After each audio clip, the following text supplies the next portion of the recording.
Hi guys!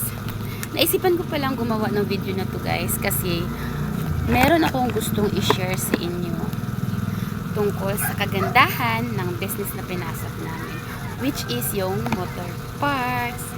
Yes guys, ang negosyo na to guys is marami po siyang kumbaga benefits, yung ganun, parang ganun. Kasi hindi lang siya natatapos doon sa nagbenta ka tapos kumita ka. No guys, marami po siyang way na pwede kang kumita. Unang-una is yung kain muna tayo ng ano guys, ng isaw.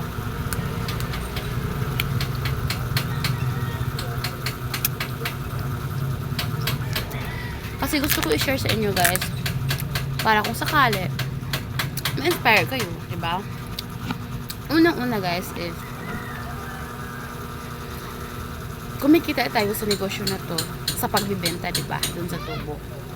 Pero hindi lang doon natatapos. Kasi guys, kung yung asawa niyo marunong gumawa ng motor, or kahit hindi siya marunong guys, pero willing siyang matuto mag-ayos ng motor, is kumikita din kayo doon guys sa pamamagitan ng labor, diba?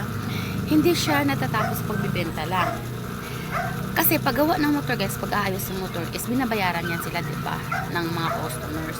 So yung binta mo is hindi nagagalaw, tapos yung asawa mo kumikita ng walang puhunan, kumbaga serbisyo ang binabayaran sa kanya. So masasabi ko guys na magandang negosyo na to kasi hindi siya katulad ng ibang business na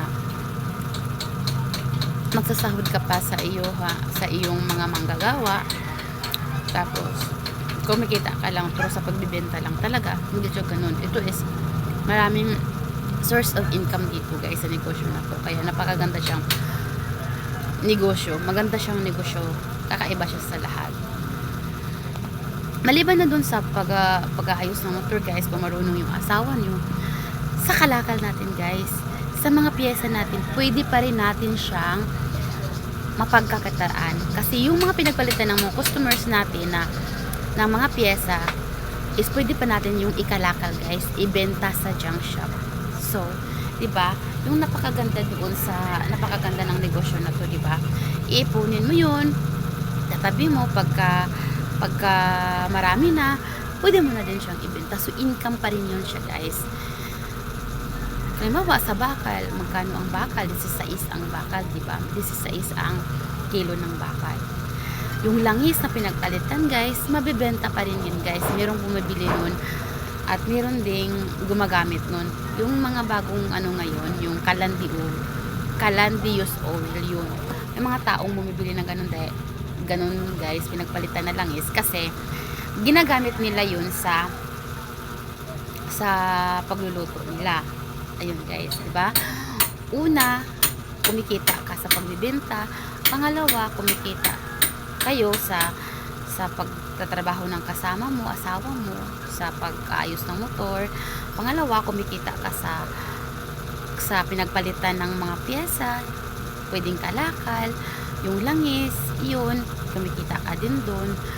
Yun yung nakagandahan dito guys ng negosyo na to guys, kasi hindi na natatapos yung doon sa pagbibenta lang. Kaya kung kayo gusto nyo mag-business, pwede nyong umpisahan at subukan yung motor parts business kasi maganda siya talaga guys. Para sa akin maganda siya.